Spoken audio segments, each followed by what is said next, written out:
faxrlik yozuvchisi Zordun Sabirning Şinjan Yoshlar O'smirlar nashriyoti tarafidan nashr qilingan Ana Yurt nomli romani. Bu roman Biliqut shirkatida ovozga elinib, Biliqut to'rida anglatildi. 13 qadam qo'ygan otning yelinishiga Muxtar bayning ishi qaradi. Çanını söyle Ziyak. U etini yetilab, Ziyovdun chanini so'rab do'ngdan chiqdi va yaqin yerdagi mahalla qarab mangdi. Atning putlari almashib, besh tushib, tuklari tikallashib titrashga boshladi. Boy etining tumshug'ini tutib beqib, Kişici boğuz, yem yap semirip ketivedi. Kızıl may bolgan okşaydı. Atla! dedi. Onun gibi tügümeyle at yerge güp qilib yiqildi ve putlarını sunup injiqlashga başladı. Atning tiniqi to'lima tez edi. Ziyovdun atning ko'ziga qaradi. Qarız tartışıp ketivatıdı. Bolmadı aka. Bolmasa pichaq urib et. dedi Muxtar bay etiga ta'tir qarab turib. Bol, haram bo'p qolmasin. Bayning ovozi titrab chiqdi. Ziyovdun atning beshini tizig'i oldi. At jim yotadi. U tiniqi ostilab to'xtashga ozli qolgan qargirning enkini qayirib tutib, yog'a sapliq o'rg'oqdan so'qqan pichqini atning bo'g'ziga surtdi. Qaramtul qon oppoq qarga eqib tushdi. At azraqli tipirlidi, oxirida jon o'zdi. İse canverim. Muxtar bay tizlanib o'ltirib, etiga duo qilib bo'lib, peshonasini atning qo'rsiga qo'yib, machildab yig'lab ketdi. Taychig'ida qo'limga tushib eding. Yaxshi at, arqaniti degan so'zni rostga chiqarding. Men sendan rozi. Qor qilin. Yo'l kultuk, bilib turib seni qiynab o'ltirib qo'ydim. So'yvatmasak hozirla to'nglab qoladi aka. Nima qilsan qilg'ina, agar jabdoqni yesh. Ziyovdun kumushdan shaldirma qilingan qushqun yuganlarini kumush mis tugurmalar bekitilgan egarni atning dumbisidan oxirgi qitim bo'shatdi. Muxtar bay egar jabdoqini mursiga ortib, yeziga qarab, beshini sangiltib qilin qarda orolni menib yurib ketdi. Ziyovdun chanini atning bir yeniga terab, putlarini o'ri qildida terisini so'yishga boshladi. Muxtar bay jinidan aziz ko'radigan qargari etining go'shini notunish odamlarga xom talash qilib tarqitib beribdi-da, birining uyida choy ichib, turdi yuzi qarab piyoda mangmoqchi bo'ldi. Hiç bo'lmasa bir öküz bo'lsin beringlar, dedi Ziyovdun atning qartisini olgan bir ko'zida eqi bor, titrabli turadigan dehqonga yelinib. Chani bilan turdi yuziga yetib olayli-da. Lekin dehqon zotili unamadi. Oxir ular atning terisini beradigan bo'lib, bir at raniga oldi-da, chani bilan yo'lga chiqdi. Kultuq qarda o at mahallaning sirtiga chiqib mangmay, ursa chichangishib turib oldi. Og'in ishkisi atni urib hardi. Ishkili mahalla yiroq. O'ttirda ketganlar qariyag'ashliq bor edi. So'g'uq kuchaygila turdi. Qo'lini yog'dan chiqarg'ili bo'lmaydi. Qiblidan yana bo'ron ko'tarildi. Hech narsani ko'rgili bo'lmaydi. At g'alildab titrab, qora uchqunlarining zarbisidan shumshib, to'rt putini bir yerga qilib, g'artildab turadi. Yanayli, dedi Ziyovdun. Qadligi mang'ilib bo'lmaydi, ko'z ocholmaysan. Olg'ima. Ular at chana egari jabdoqni qo'yib, qelin qarda birda mo'dirib, birda o'milab menishga boshladi. At o'z qandoq qilamiz? Biz o'lsakchi. Xalqning etini tashlab qo'ydi. Mening egar jabdoqlarimchi. Unda 10 qo'tor atni pay berolmaydi egrimga. Ziyovdun kayniga yondi. Nima qilsan Ziyak? Biliqut xazinasi. Egar jabdoqni qo'ltiqmach qilib, dumbamga tengib olaman. Ziyovdunning dumbisida egar jabdoq Muxtar bay orolni pixildab qadam yo'tkaydi. Ziyovdun har bir qadam bosganda bolasini bir qitim yodiga oladi-da, badanida hayotga bo'lgan bir yo'shirin kuch urg'aydi. U oxirgi kuchini sarf qilib bo'lsa-mu, turdi yuzigacha chidab menish kerak. Muxtar bayning madirlig'idek holi qolmadi. Kötürüp alayım aka? Nima? Muzdavandan aşkan erkekmen. Dedi Muxtar bay. Ziyoddin yerga kirgida xijil bo'ldi. Meni deb japaga qolding aka. Men Rodpay agashmiga bo'lsam qarigir. Kapshima ziyak. Dedi Muxtar bay tinib ketgan eriqqa balgich qarg'ab etib, oromli nafas elib. Azg'an o'xshaymiz. Yo'l qani? Nega mangsang shu yer yo'l? Aka qo'lingni. To'xta, bir tinib olay. Men uchun. Sen nima deding? Rayhon uchun. Men uning qabrisi dim yetib bolalarimga o'zim ega bo'laman deb qasam ichgan. Qasam? Mangayli aka. Mana qorong'i tushkili turdi. Ular untinsiz birda mödürüp, birda o'milab olg'a qarab mingiverdi. Soğuq barg'ansiri kuchaymoqda. Kaynidan ularni bo'ron haydamoqda. Ular bo'ronning eqishi bilan mingiversa, mahalliga bordig'ini ishinadi. Ular mingiverdi. Qorong'i tushganda Muxtar bay: "Ey, biri paniqa qilyotdi" dedi. U qeri qaryag'ashga yo'langancha qarda o'ltirib olib, hadab hozir aytdi. "Mangziyak, o'ng tarafda bir uy turadi. Mening müdürlüğçilikim qolmadi." Ziyak aksini oldiga kelib zo'mzaydi. "Apash bo'la. Mening ko'tirgichilikim bor."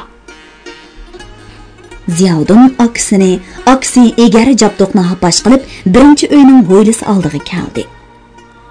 G'o'ri selingan ho'yla darvozasidan Ziyoddin o'milab o'tdi. Aksi qarag'ini yenicha yotdi. Ziyoddin zig'ir paxla yepilgan ho'ylaga kirib, o'ziga esilib pavshigan dehqon ishtiga parvo qilmasdan uy eshigini mushtum bilan urdi. Uydan yalang'och badani ko'rak joy yepinchoqlab olgan kak soqol egiz odam chiqdi. "Kelinglar," dedi u butun badani qarg'a melangan ikki odamni ko'rib. "Pah, jo'dinda qopsizlar. Qashqardan chiqqan musofirlarmi sizlar? Avval, uyga kirayli," dedi Ziyoddin Muxtar bayni yo'lab kirib etib. "Qashqarningmi neresidir?" Illiq uy, mo'r o'choqda kuyayotgan qattiq o'tin Ziyoddinga darhol o'z uyini eslatdi. Muxtar bay jova, quloqcha, piymisini yeshib, saman yostiqqa jaynikini qo'yib kuldi. "Men saqmoy." Hammasi qaqaqlashib kulishdi. Kangda qatori o'ltirishgan, nachar kiyingan 5 bola, o'choq mantida go'pildatib saman qilayotgan ona, boyqi uzun tura yalang'och hammasi qaqaqlashib kulishdi. "Kovu pishiyotmish," dedi amdila tili chiqqan kenji o'g'li taytanlab kelib, dadasining tizida o'ltirib elib. "To'ypan kova." Muxtar bay uyga sinchilab qaradi. Supi ustida gulsiz titilib ketgan bir parcha kigiz. Kigiz ostida zig'ir paxali, lim taxta bir nechta saman yostiq. Biri ikki qo'raq ko'rpa, ko'rak jo'va, ko'ni chekman chapan bar edi. "Qashqoliqmisan? Nadikini? Bendirin taranchi. Nimanchi kambag'alsan? Xudoning bergini shu. Mollarning yo'qmi? Bir at bor edi. Ko'tirilma bo'lib, aram bo'ldi. To'g'ri, hozirmi yo'qmi? Ay bo'lmadi-g'o tang. Yirincho un xo'ri qoldi. Orolimi? Dadam ko'sh-ko'shdi ketib ekan. Apo umumdan keyin qaytib ketdi. Nima degani o apo umum degan? Nadim bilay, dadam kelib yerlarni tungalloq setib etib, choy tuz qilgan o'xshaydi. Yerga choy tuz elib ishga qoshliq daymizganda, o'yingda yegidak go'sh-po'sh bormi? Men bir kun go'sh yemsam tugab ketaman jumu. Barmikin tang? Ey opsi, bo'ja mo'jillaring yo'qmi? Yey, bu turli tugigan. Bu yerning bekib. Tungalla. Uyg'urdinchu. Au nerida Yahyovoy, mayada Shamikam. Mavjugo. Shamikonga et. Uqatdan Muxtarbay ezib kep qoptika. Bir paxlan bersin deydi o da. Unamo. Bormamsan avval, tezroq bor deyman. Muloyim uy egisi Jo'sini kiyib chiqib ketdi. Jo'zi qo'yilib mehmonlarga dog' suv quyildi. Cheyinglarmi yo'qmi, hoy xaloyiq, nancho? Qo'shnilarga bir selim chiqayga bola kirgizsam yo'q debdi. Dedi yamoq ko'nglak kiygan, paxtalari sangilab turgan, yengi yo'q, paxtaliq chapan kiyib, kiri mata yog'liqini inki ostidan bog'lab olgan, ko'zlari o'ltirishib ketgan o'ruq, vejik ayol gunohkordek tirniqini tatalab. Hatta qarigir mashadi o'zchu, buloq so'qin bo'latdi-kanda. Turpan kavisi bilan dog' suv Jo'ziga keldi. Muxtarbay kavi yeyish gadoylikning alomati degan fatvosi qattiq amal qiladi. U hijradagi dog' suvdan ichdi. Ziyoddin bir kesim kavi yedi. Balona bo'lishib, talishib Jo'zini birdandila quruq dedi. Sirtdan do'kirilishib odamlar kirishdi. Assalomu alaykum Muxtarbay. Nimanda qamg'oqda kuch bo'y. Ko'zni ocholmidiq shivirg'anda. Shamshining raqami qorig'i bo'lg'ashqa Muxtarbay qum arshangda tunishgan odamga chaqchaq qildi. Ular kulishdi. Qani, yurava uyga. Men olmayman. Men deganda qil. Vallamu go'shga bir to'ysin. Ma'qullamsa, yur ebe, qo'ysuymiz.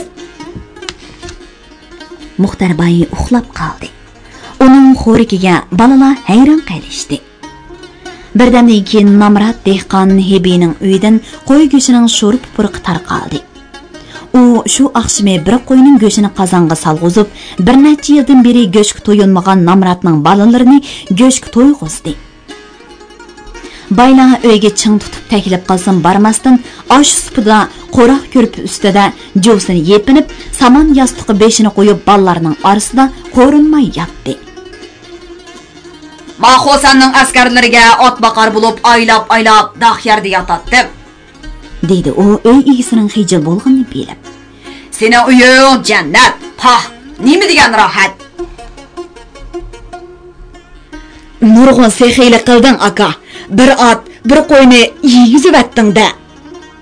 Turda Xonbayni xoin qilib butun boyliqini musodir qilib edi. Boyliqi to'zibdi ketdi-ku. Shingdoban baylarni xoin qilib boyliqni tortib oladi ekan. Kim biladi, bizmi xoin bo'lib topgan targinimizni Shingdobandan yanchiqib selib berimizmi tehi? Undan ko'ra biz haq yesot. Hey uzun tura, bir chani tepib biznikiga borg'ina. Bir kala so'qim so'yib beray, balalaring yesin. 2 parcha kegiz, 2 choy, bir tog'or un berman. Qachon borsan? Voy tang. Taranchi degan shuning uchun Namrat, o'zimi pesh og'zimga cho'shtab osmon qarab yotgan bu haqning. Undaq bo'lgandikin akilib berasan? Mondaqda tehi, Xudoyim boshqa ish qilmay sang'ilishsiz bo'ladi ekanda, qancha bug'doy tarding? 2 xo bug'doy targan. Opig'im besib aralla 6 xo chiqdi. Engizga targandikin shu. 10 xo'yarning 4 xo'rini bir qashqaliqqa badim. Qo'noq teradi. U menga 4 xo qo'noq berdi. Bu ziyod quzg'idek yernada. Ko'ktot, poktot, qo'g'in tavuzchu. Tarmiduq tang. Dar yo'qi 108 tal kavimiz bor shu. Ayoli hasrat bilan gap qo'shdi. Bir sevat yang yo'q. Savzchu xotin. Yey, küçükden bir nemisedek. Pomidor, laza, çayzi deganlarni o bilmaysan ha. Langman, mantı deganlarni mo yemdo balalaring. Bo'lsa-ku yeydi. 3-4 yilning oldida bir langman etib edi. Unutib qolding-ku deyman ha xotin. To'ximiz yo'q, ishtimiz bor edi. Kepak yo'q, osh etib berolmay o'lib qoldi. Yazdı balalarım nima yeydi? Özükçilikni qandoq o'tkazsa, yeng'ochliqqa ulashqish deyman ha. So'k yeymiz, so'k bilan kava. Terix teribsan-da ha? Muxtar Bayning oxirgi savoli javobsiz qoldi. Avval uzun tura, ondan Muxtar Bay xo'rak tortishga boshladi. O'rgili bo'lmaydigan bir-biriga yamishib yetishgan cho'ng kichik hammasi uyquga ketdi. Birli Ziyovdan uxlay olmadi. U Munu yer egisining ahvolini ko'rib, o'zining kelgusidan ansirashga boshladi. Hozir uning qo'lida 80 xo yer bor, lekin teriydig'ini 10 xoga oralli yetadi. Yer beji dan barg'ansir ko'paymoqda. Bultur 17 xodan to'kib edi, bu yil 21 xo bo'pti. Danni to'kib bo'lib edi, oralli 6 xo bug'day qoldi. Kelar yili yangi oshga yetguncha yeydig'inimiz shu. Uruqmi shu? Yeydig'iniga oralli yeta, uruqni qandoq qila? Bir e'tibor edi. Hozir ummi yo'q. 3-4 qo'yi bo'ladigan ummi tugedi. Aysashan yo'laga dadisi malvaran qoldirgan, yerni berdi. Qo'y kala otlarni bo'ldi davatgani nimasi? Kun ko'rish uchun ikkili yo'l qoldi. Biri yer setish, yana biri da'vo qilish. Har ikkisini nomus. Qaysi yomonroq nomus? Yer sotdi degan so'z ota bo'lsining G'ozi hojining nom obro'yini sotdi degan so'z. Yo'q, bunday qilishga bo'lmaydi. Da'vochi Aysa Shangyo degan uning dadisining kichik opasining cho'ng o'g'li. Dadisining kichik opasining ro'yi ko'rinmamdi. Ondan keyin dadisining ro'yichi. Xalqning gepichu texi. O'lik, gap qiling desa gurgur, chelish o'g'loq desa bo'ki dapcheling desa gadish. Jon baqolmay o'z qarindoshlarining ustidan arz qilib yurganini qaramamdigan deysa, bundoq gap chumoqdimi yomon. Insof qilsa bera, lekin insof bo'lsa Aysa Shongyum yerning dallarini menga do'ngab, meni bog'latib sultib qo'ymas edi. Uning bo'ynini bir nima chaqdi. U silab budruqni tutib elib, mo'r o'chqiga tashlab edi, putlarini, boshlarini qimildatqala turdi. Pa, bichora balalar, kov bilan mushpitlarni bo'rdaydi ekanda. U o'tirib elib, u yeri bu yerni salashga boshladi. Balalar tipirlashib zodili jim yotmaydi. Kangda yotgan ana hammani sezib yotsa kerak, yilidan yiliga tartatdi. Mana Muxtar Baymo qimirlab jo'yladi. Rayhon, hey Rayhon, olg'ana. Bir tuqqan akisining og'zidan uning xotinining ismi chiqqani nimasi? Ularning chatqi bormidi ekan? Yo'q. Rayhon unda qiladigan xotin emasdi. Rahmati Ziyovdonga qonmay o'tib ketdi-ku. Pa, uning eriga amroqlaqi. Shuning uchun Ziyovdon nini kechlarni u yoqqa bu yoqqa o'rilib o'tkazyapti.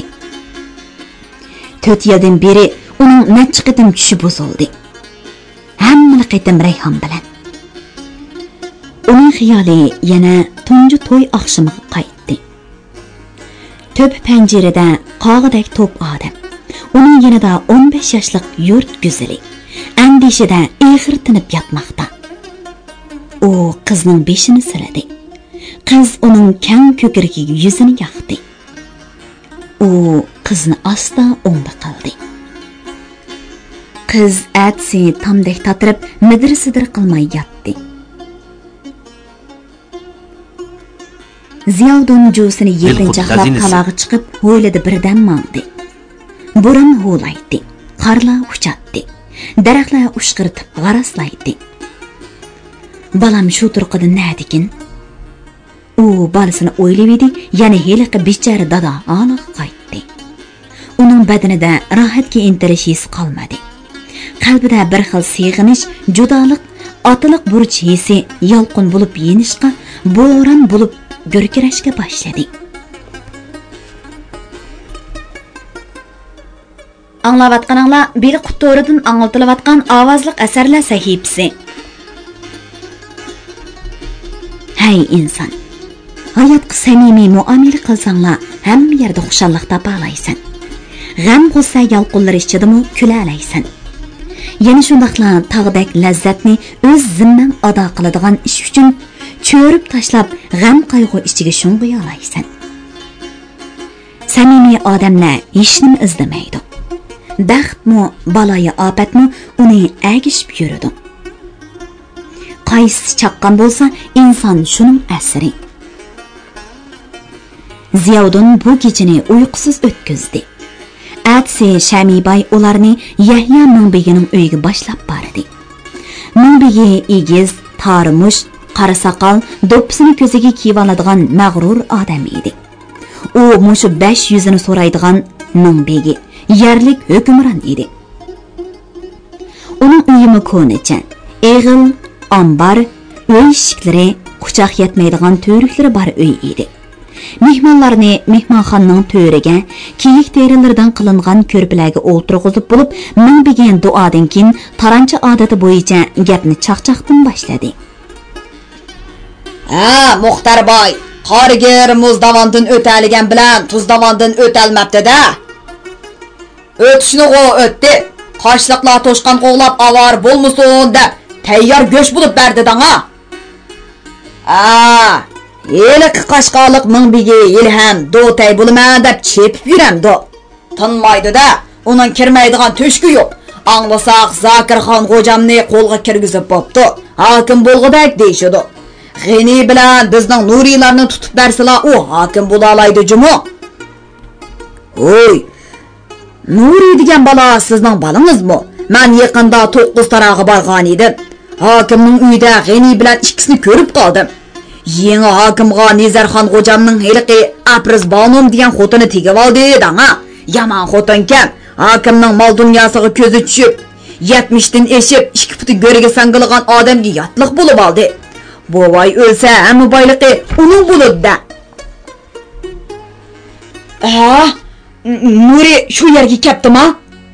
Ziyoddin balisi qiziqib so'radi. Gavdilik, gapdan bilimlik yigitgina. G'ini uni Uyg'urdan chiqqan Lenin davobdi. Ular kechalab Kunas tarafga yo'l elib, qechib yurgan o'xshaydi ehtimolim. Shingdoban ularni tutishga Nilqi askar chiqargan o'xshaydi. Hoy, ava kapandi. Uyga egiz, qoshlari to'liq quyuq, qora burut bir yigit kiradi. Lavay! Heliq xatni o'qinga, shu Nurining menga yozgan xat ekan. Muni dadallari anglab olsin. Apandi dalonga chiqib ketib, xeylidan keyin kiradi va tuvandagi xatni tizilib o'tirib o'qidi. Hurmatli Yahya Mingbegi aka, eng yangi xabarlarni bilib turay devidingiz. Sizga To'nigun Urumchida bo'lgan bir ishni deb bermoqchiman.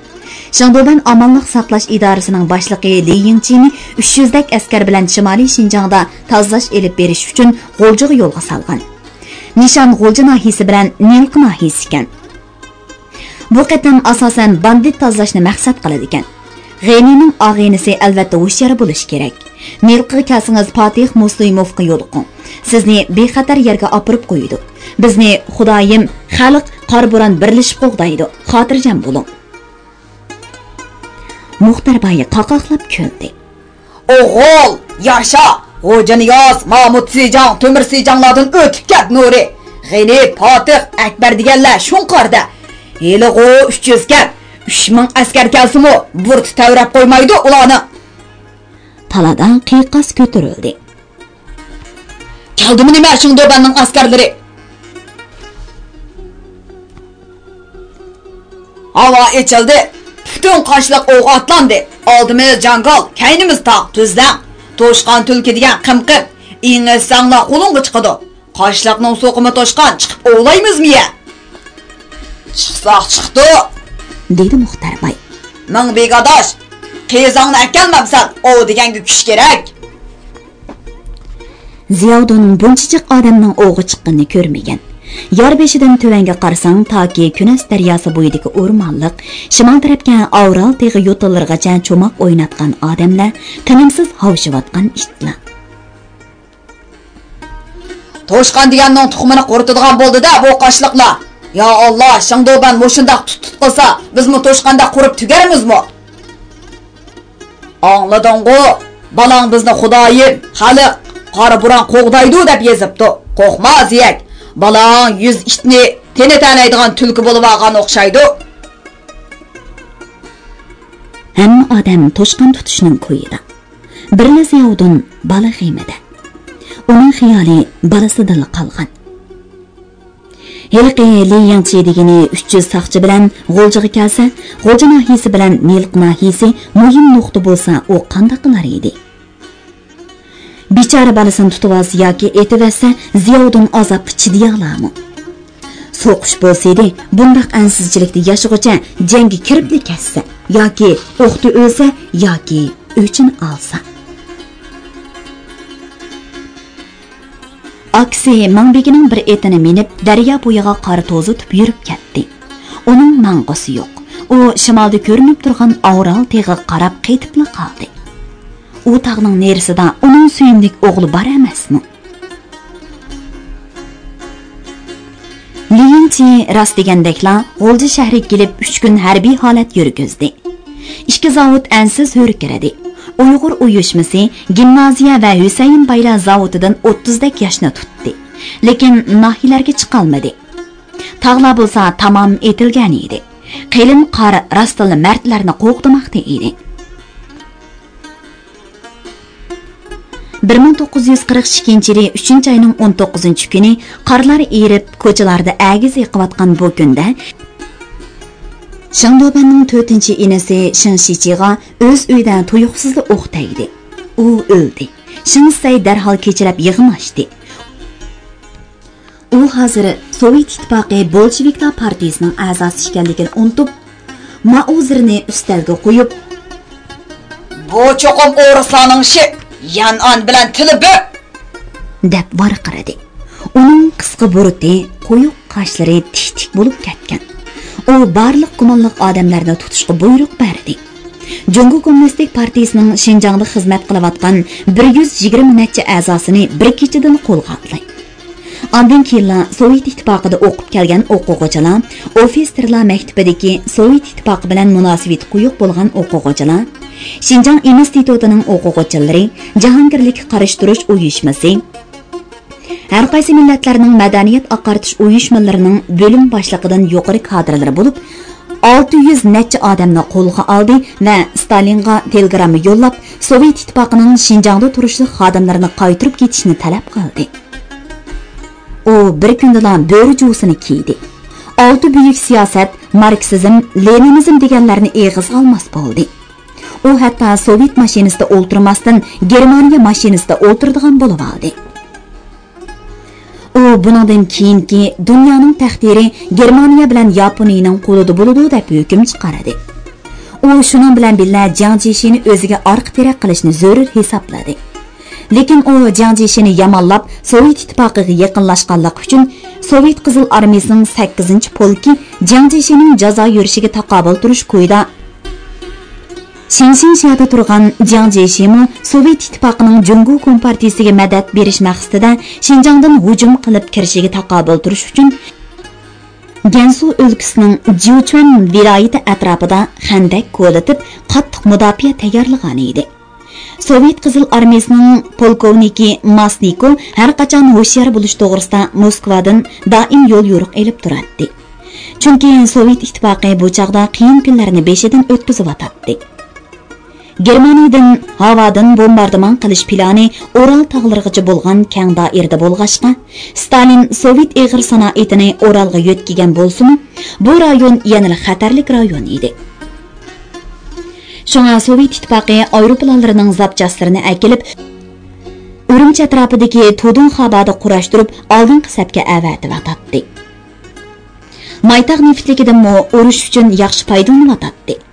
Sovet ittifoqining Shinjongda ishlayotgan 20 necha ming xodimi birlik qiyqas bilan chiqib ketadigan, bir necha yuz odamini qo'lga olsalar, qo'rqib tikib yetadigan ojiz kuch emasdi. Stalin har amal bilan o'ziga xoinlik qilg'ichini jazolay oladi. Lekin u shu kunlarda Shinsay to'g'risida o'ylanishga vaqt chiqara olmay yotadi. Uning butun diqqati Moskva, Stalingrad, Kiyev, Kursk urushlariga qartilgan edi. Shundaq bo'lsa-mu, Shingsay Stalindan o'lgidek qo'rqatdi. U yuz o'rmay desa, Stalin g'olisa ishim chataq deb ansiraydi. Naq shu dakki-dukkichilik bo'lib atqanda Amerikaning muavin prezidenti Wilson Sovet ittifoqi orqali Urumchiga keldi. Uni kutib olish uchun 8-urush rayonining bosh qo'mondoni Jo Shaoliang bilan havo armiya bosh qo'mondoni He Jingwula Urumchiga keldi. Shingsay ularni favqulodda cho'ng iltifot bilan kutib oldi. U Jiang Jishining bu yaqinlari orqali o'zining Jiang prezidentga cheksiz sodiq ekanligi, kommunizm xavfiga qarshi kurashda Amerikaning eng jangovar jon fidolaridan bo'lishga tayyor ekanligini bayon qilib, orqa-orqadan nutq so'zladi. Xinjiangning qo'ldan ketishidan qattiq ansirab yurgan Jiang Jishiga Shingsayning bu so'zlari yog'dek yoqadi. Jo Xiaoliang Shingsayning mursiga urib, Jiang Weiyuanjang sizdan shuni umid qilib yuratdi. Jungo xalqining esil farzandi vatan tuprog'ini hammadan a'lo biladi. Yaraysiz, dedi. Shu kundan boshlab Shingsay harbiy kiyimini zodili yo'tkamaydigan bo'lib oldi. Anda sanda kostyum burulki kiyib, galastuk taqib, cho'ng-cho'ng so'rinlarga berib, Sovet ittifoqi amaldorlari bilan qaqoqlab kulib, Yevropacha quchoqlashib ko'rishadigan ishlarmi shuning bilan oxirlashdi. U kaskin, surlik chiroy bilan harbiychi pagon medallarni taqagan. Yeniga tapancha asqan, qurolli qismlar muhofizatida u yer bu yerga boradigan. Varqirab gap qiladigan. Nutq so'zlasimi tapanchasini ustalga qo'yib qo'ydigan hayvatlik, surlik getlarga o'zini taqlid qiladigan birdan-bir Osiyolik bo'lib qoldi. Qarlar eridi. Tog' qaptonlarida yop-yeshil chimanlar kun nurida yaltiradi. Qarg'ay orallarida bo'g'im-arallar, kiyik tulkilar mast bo'lishib cho'qan selishdi.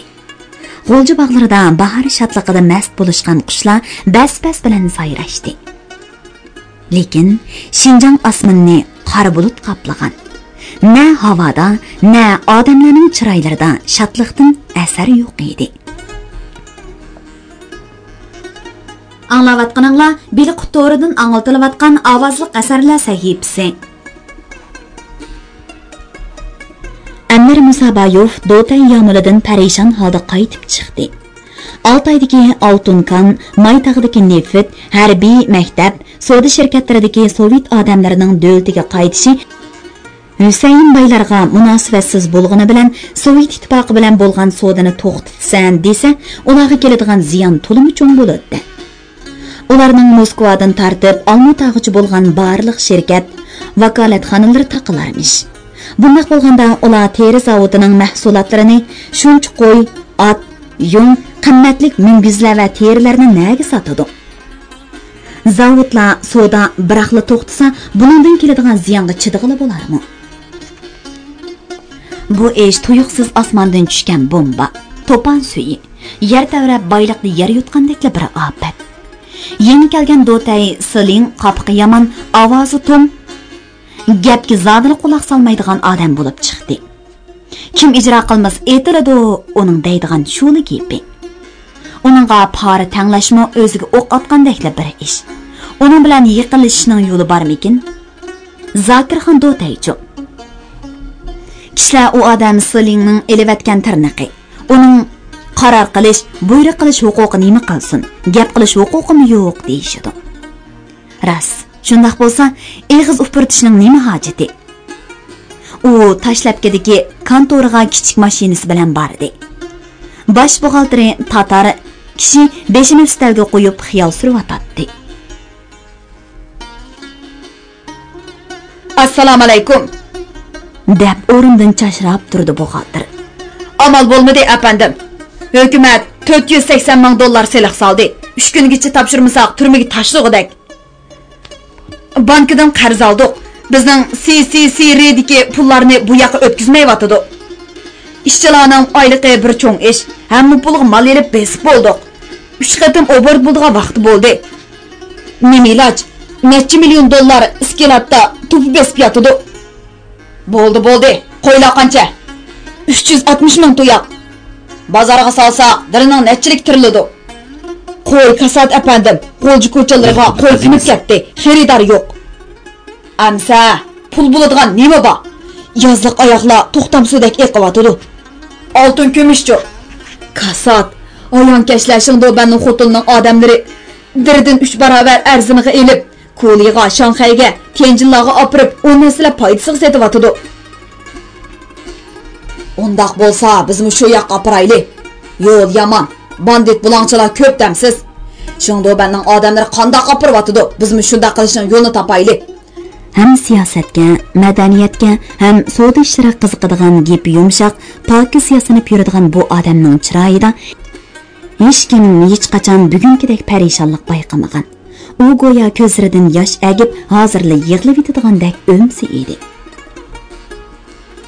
Hamma yerda rohat ko'rayotganmi, bo'yayotganmi oshiq? dedi u uzun o'rindiqda o'ltirib qattiq o'qtardi. Askarlar Ko'lidan piyoda chiqqanda ularga agishib, yo'l bo'yi askarlarni milishmol bilan ta'minlab keladigan qo'lang'izchilar bir sivat bilan chiqib, hozir bu yerda cho'ngbay bo'lib ketishdi. Nagili borsa, Tianjinlik boy. Ular yalang oyoq chiqishgan qo'lang'izchilar edi. Bayliq amal shulardan oshmaydi. Ko'lida divonchilik qildiganlari bu yerga chiqib cho'ngbay bo'lib oladi. Sarangshoydak elishib qolganlarmi bu yerga chiqib do'tay bo'lib oladi. Yuandahua, Yangzingshin, Jinshurin, Shangsaylarning qaysi biri shundoq emas? Telefon jiringladi. Apandim, sizga heliqi burunqi Yinxon xonning boshlig'i telefon beribdi. Anvar apandi telefonni olmadi, lekin gap qilmadi. U texmi qattiq xafa bo'ldi. Men ularga oqsham Shangang bilan savdo qilishning yo'lini topgan deb edim. Umi yo'q bo'pti. Shangsayning xotini odamlar bilan Fransiya, Italiya, Avstraliyaga berib savdo qilish yo'l bakanu. Bizga bu so'g'idagi olmu tag'im yo'l yo'qmikan? Milliy zulm degan mana shu. Shundoba millatlar barobar deydi-yu, bir millatni xon, boshqa millatlarni qul ko'radi. Uning hamma gapi aldamchilik. Mana hozir Sovet ittifoqining odamlariga kundalik turmush buyumlarini setib bermaysan da'vatidi. Yan 50 kommunistlarni qo'ymay turmig soldi. U hozir hamma yaxshi gaplarining ta'tirini qilg'il turdi. Apandim, bundoq ketaversak, ziyon kundan-kunga ko'paydi. Ziyonning qarichaqliq. Bizni turmig selib, hamma boyligimizni musodara qilmaslar bo'ladi-ku. Uning ko'ngli g'ash, ruhi tushkun, parishon edi. Uning qalbida til bilan ifodalaga bo'lmaydigan bir xil kamsitilish zo'raymoqda edi. U biri bilan mungdishishga, hayot, jamiyat, vaziyat to'g'risida o'ylaganlarini biriga ochiq yo'riq aytishga tashna edi. U og'aynilarini birma-bir ko'z oldidan o'tkazdi. Zo'r ishlar haqida so'zlashgidek birma og'aynisi topolmadi. U savdo, axloq va ayollar to'g'risida so'zlashga amroqlardan ko'proq do'st tutibdi. Tuyuqsizlar uning yodiga Qozoq Qirg'iz uyushmasining raisi, bolalikdan tartib askar bo'lgan, harbiy boshliq bo'lgan Ihsoqbek ismli qirg'iz keldi. Yaqinda uni Shangsay uyushmasining raisligidan elib tashlagan hamda uni tutqudek degan xabar xalq eg'iziga chiqqan edi. Uning uyiga berish xatarlik. Shundaq bo'lsa-mu, Anvar apandi mashinasini uning uyiga Van Qodir beg'i tarafga tortdi. Ihsoqbekning darvozasi yim edi. Anvar Musaboyev bir necha qitimla billa bo'lgan bu mashhur odamning darvozasining tangisini sharaqlatdi. Uning Ahmad ismli muhofizachisi darvozaga kelib, "Kim?" dedi. "Men Anvar Musaboyev." Eshik ochildi. Ahmad qirg'iz yigit to'ponchisini g'alpiga soldi. "Ihsoqbek bormi? Marhamat." dedi yigit peshayvonlik uyini ko'rsatib. Anvar apandi kirganda Ihsoqbek burutliq, gavdilik, pagaz qapoq odam o'rindan turib, "Assalomu Anvar apandi, toza yaxshi gapsiz." dedi va o'zi bilan billa o'rindan turgan oq yuzlik, qaraqash yigitni ko'rsatib, "Abdukerim apandi, Sovanda 1940-yildan tartib surgun qilingan. Yaqinda bu yerga keldi. Hozir viloyatlik ma'arif idorasi mufattish" deb tunishtirdi. Ular ko'rishib o'tirgandan keyin yana, "Bu kishi Anvar Musaboyev, hammanglar bir otishdi. Shinjongga Yevropa sanoati bilan savdosini tunji bo'lib akirgan Musaboyevlarning ilg'or iddilik avlodi" deb Anvar apandini tunishtirdi. Anvar apandi Toza men izlagan odamlar bilan tepishdim. Atdigan lag'am bilan uydan chiqib edim. Mana endi to'liq xushalman. dedi. Biri Sovet ittifoqi bolsheviklarining, yana biri Jungo kommunistlarining ta'sirini qabul qilgan.